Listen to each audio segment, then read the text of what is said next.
ویسے اس کچے گھر کا انتظام بھی کیا، مگر اماں کی فکریں، مرغیوں کے دانے پانی، گائے کے چارے، چوزوں کی حفاظت، کتا بلی بھوکے نہ مرے، بس یہی انتظام کرنا تھا۔ بیلا مایوس ہو گئی۔ اگلے ہفتے جا کر لے آؤں گا، زمان نے اسے تسلی دی، مگر اس کے جوش و خروش پر پانی پھر گیا۔ اسے گھر مزید سجانے اور چمکانے کا اثر نو موقع مل گیا۔ اگلے ہفتے زمان پھر گیا اور واپس اکیلا آیا، کیونکہ ان دنوں انہیں اپنے دور افتادہ علاقے میں رہنے والے چچا کی فیملی کے بارے میں معلومات حاصل کرنا تھی۔ چچا کے سالے کی بیٹی ساتھ کے گاؤں کسی شادی میں آئی ہوئی تھی اور بڑی بھی کو اس سے چچا کے صاحبزادوں صاحبزادیوں، ان کی اولاد کی تعداد وغیرہ معلوم کرنا تھا۔ سو اماں ابھی اس کے انتظار میں تھی۔ خود تو وہ کسی کے گھر بلاوے پر بھی نہیں جاتی تھی، تو ساتھ کے گاؤں کیا جاتی۔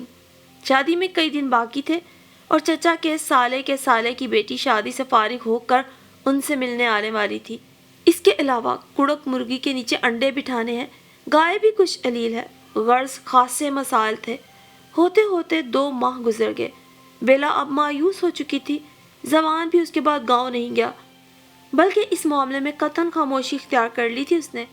لیکن ہوا یہ کہ ایک مبارک ساتھ اماں جی اپنے بھتیجے کے ہمراہ آن براجی۔ موسم سرما جا رہا تھا اور گرما نے قدم بڑھا لیے تھے۔ گرمی سے بیلا کی جان جاتی تھی، وہ بہت سست ہو جاتی، نہ کچن میں دل لگتا نہ کسی کام میں۔ پچھلے دنوں اس کے پاس ایک ماسی تھی جو برتن دھونے کپڑے دھونے کے علاوہ جھاڑو پوچھا بھی کرتی تھی۔ صفائی تو وہ اچھی کرتی تھی، لیکن کچھ دن سے گھر کے سامان پر بھی ہاتھ صاف کرنے لگی۔ بچوں کا کھلونے چمچے کٹورے وغیرہ نامحسوس طریقے پہ غائب ہونے لگے تو بیلا نے اسے جواب دے دیا۔ اب کوئی مددگار نہ تھا اور ساس صاحبہ تشریف لے آئی تھی۔ صبح کا وقت تھا، زمان آفس جانے والا تھا۔ اماں کو دیکھ کر اس پہ شادی مرگ طاری ہو گیا، بوکھلا گیا، ہکلا گیا، اماں اماں آ گئی۔ ارے میں تو وہ ان سے جا کر لپٹ گیا اور بے سروپا باتیں کرنے لگا۔ ارے کیوں نہ آتی، ساری بات تیرے ساتھ طے ہو گئی تھی نا، بس موقع نہ تھا، اب فرصت ملی ہے۔ بچے کہاں ہیں، بہو کدھر ہے؟ بوکھلاہٹ میں اماں کی نظر بیلا پہ پڑی ہی نہ، حالانکہ وہ عین ان کی ناک کے نیچے کھڑی تھی۔ اس کے سلام کا جواب دے کر بچوں کو چٹا چٹ چوما، پھر زمان کے صدقے واری ہونے لگی۔ ان کا بھتیجا گھوم پھر کر گھر دیکھنے لگا اور بیلا کے سلیقے کی تعریف میں زمین آسمان ایک کرنے لگا۔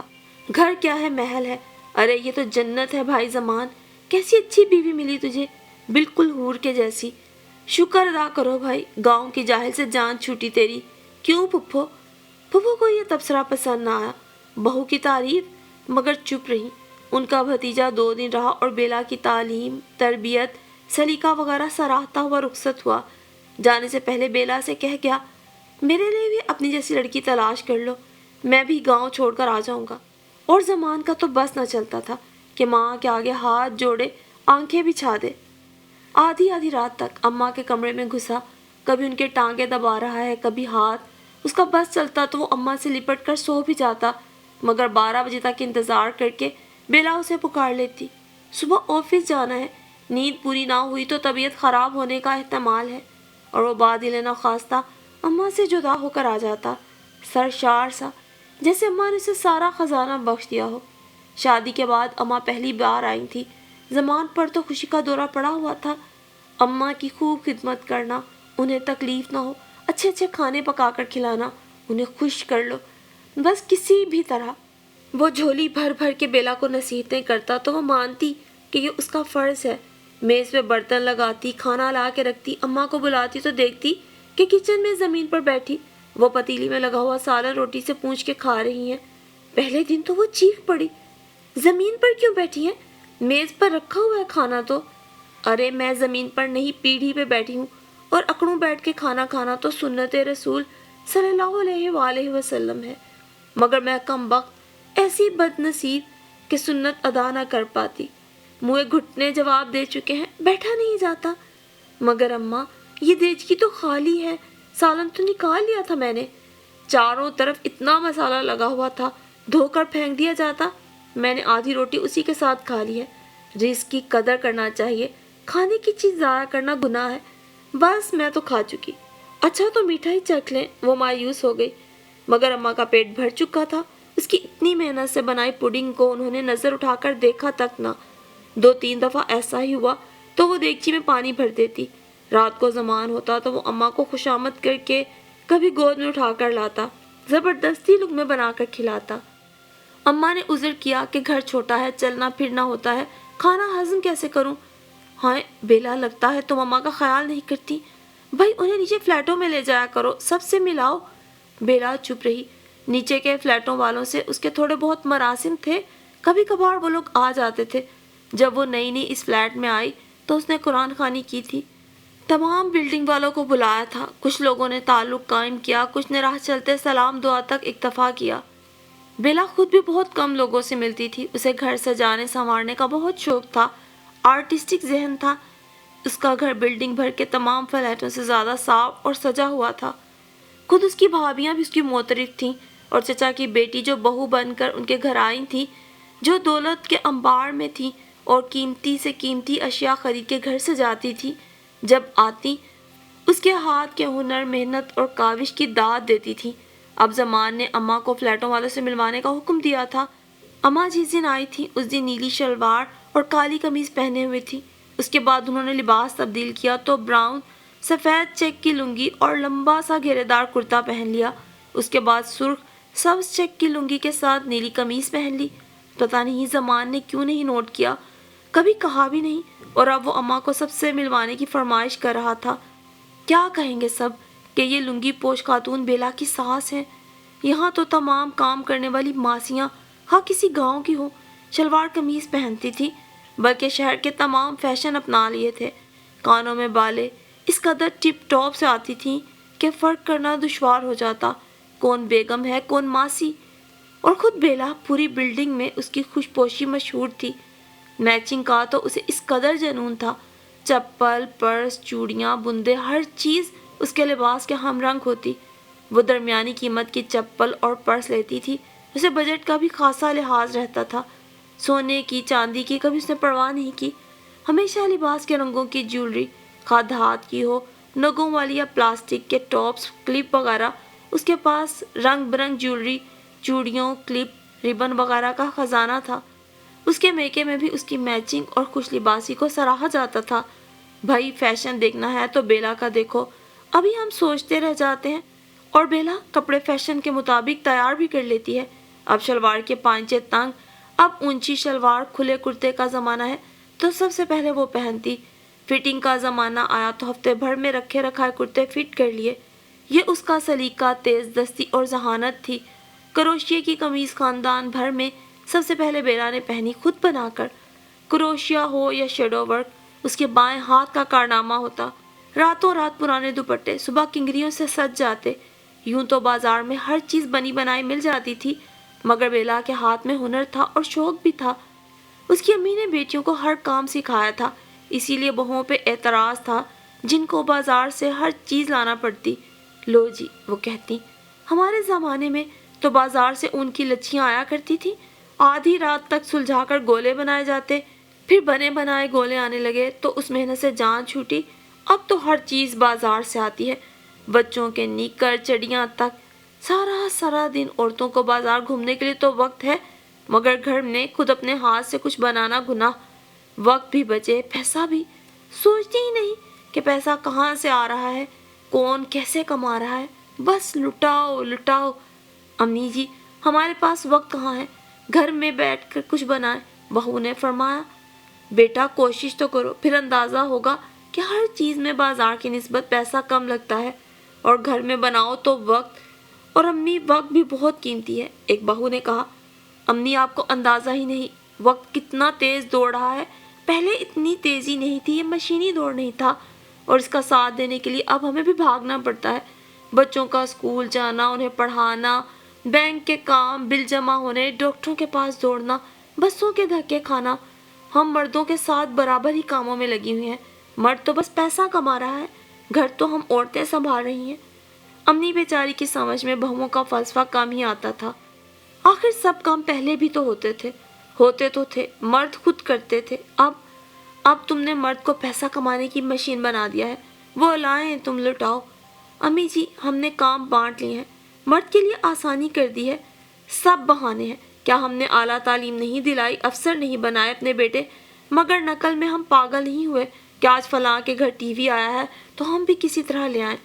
تو امی ہم کسی سے کم تو نہیں، دوسروں کی طرح ہم کو بھی حق ہے اپنے آرام کے لیے سہولتوں سے فائدے اٹھائیں۔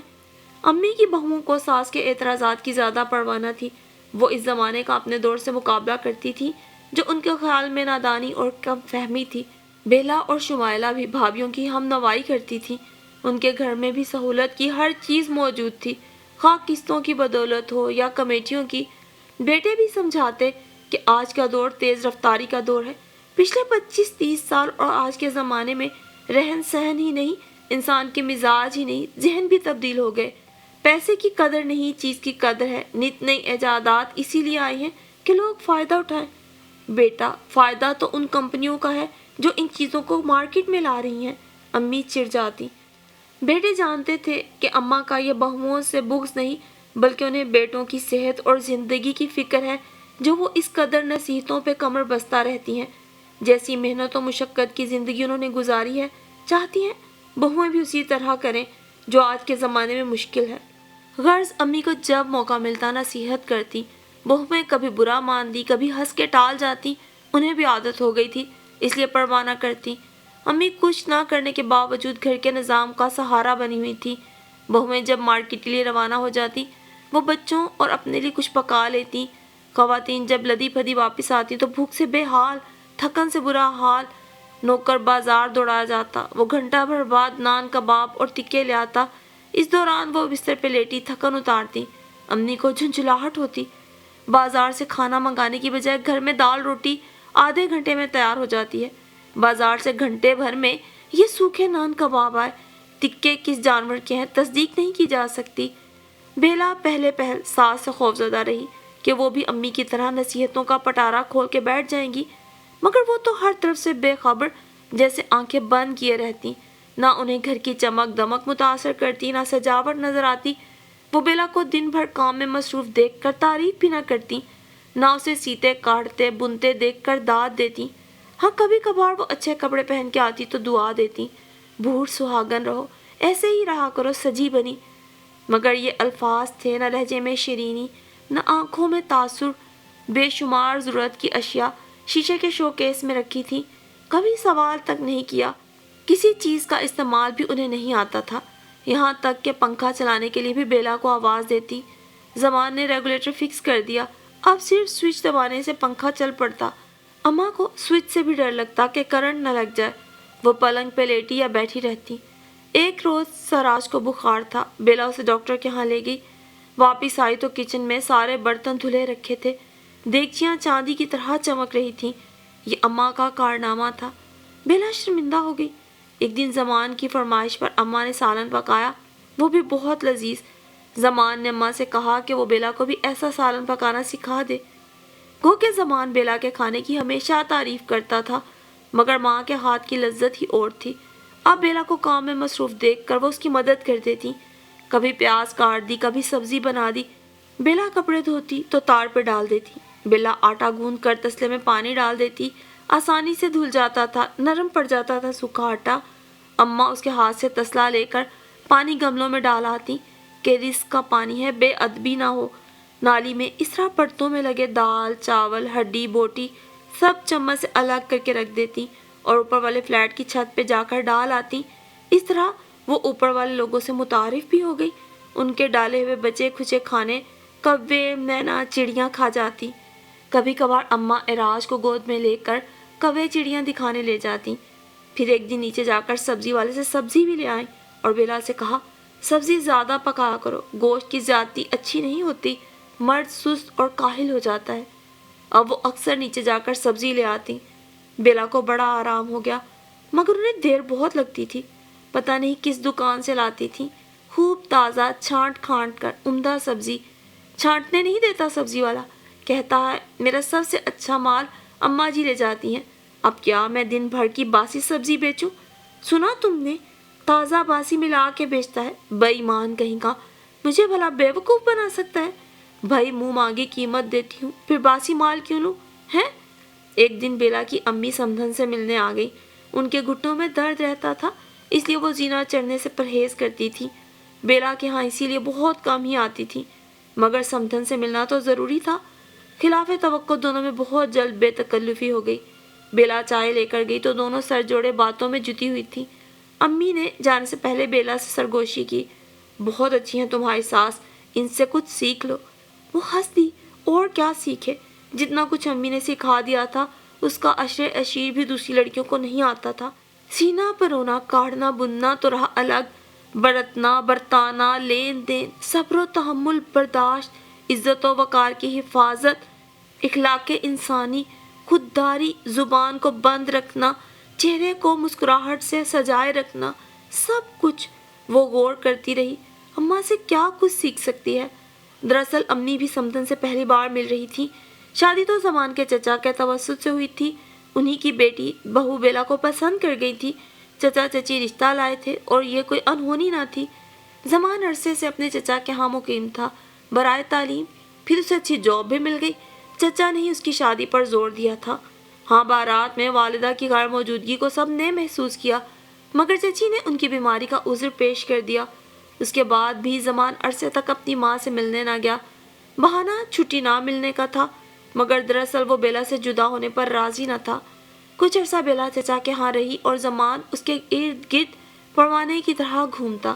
سب اس کا مذاق بھی اڑاتے، مگر اسے پرواہ نہ تھی۔ اس کے کافی دن بعد وہ اماں سے ملنے گیا۔ وہ بیلا کو نہیں لے کر گیا، البتہ اس کی تصویریں لے گیا تھا۔ بیلا نے بار بار اپنی ساس سے ملنے، ان کی خدمت کرنے کی خواہش کا بھی اظہار کیا، مگر وہاں 10 بہانے۔ چچا چچی بھی اس معاملے میں خاموش رہتے، بلکہ ایک طرح سے وہ اسے گاؤں جانے سے منع ہی کرتے، اور ساس کو اپنے پاس بلانے کا اختیار اسے نہ تھا۔ نہ جانے کیوں وہ الجھن میں مبتلا ہو جاتی۔ زمان اسے یقین دلاتا کہ اماں خالص دیہاتی خاتون ہیں، ٹرین میں بیٹھنے سے ڈرتی ہیں، اور کوئی بات نہیں۔ چونکہ چچا چچی برابر رابطہ رکھتے تھے، اس لیے اس کے میکے والوں کو بھی پریشانی نہ تھی۔ ایراج سراج چچا کے گھر پیدا ہوئے تھے۔ پھر زمان کو فلیٹ مل گیا۔ ایراج سراج کی خوشخبری لے کر زمان گاؤں گیا تھا۔ اماں تب بھی نہیں آئیں، اور وہ تو کچھ ڈر بھی گئی تھی کہ کہیں وہ پاگل تو نہیں ہے، مگر رافعہ آپا اور بھابھی نے یقین دلایا کہ ایسی بات نہیں ہے، وہ بس عجیب ہیں۔ اس عجیب سے کچھ اخذ نہیں کیا جا سکتا تھا۔ شکر ہے کہ وہ ساس کو دیکھنے میں کامیاب ہو گئی اور ہر خدشہ دور ہو گیا۔ زمان اماں کو چچی کے ہاں لے جانے پر بھی راضی نہ کر سکا۔ انہوں نے کہا، میں بیٹے کے گھر آئی ہوں، جب وہ گاؤں جا کر بلائیں گے تب ان کے گھر جاؤں گی۔ واقعی عجیب بات تھی۔ چچا چچی خود آ کر مل گئے، ان کے بیٹے بیٹیاں بہو وغیرہ سب باری باری ہو گئے۔ اماں نے چچا سے تو پردہ ہی کیا، منہ موڑے بیٹھی رہی، البتہ کسی نے بھی اماں کو اپنے یہاں آنے کی دعوت نہ دی۔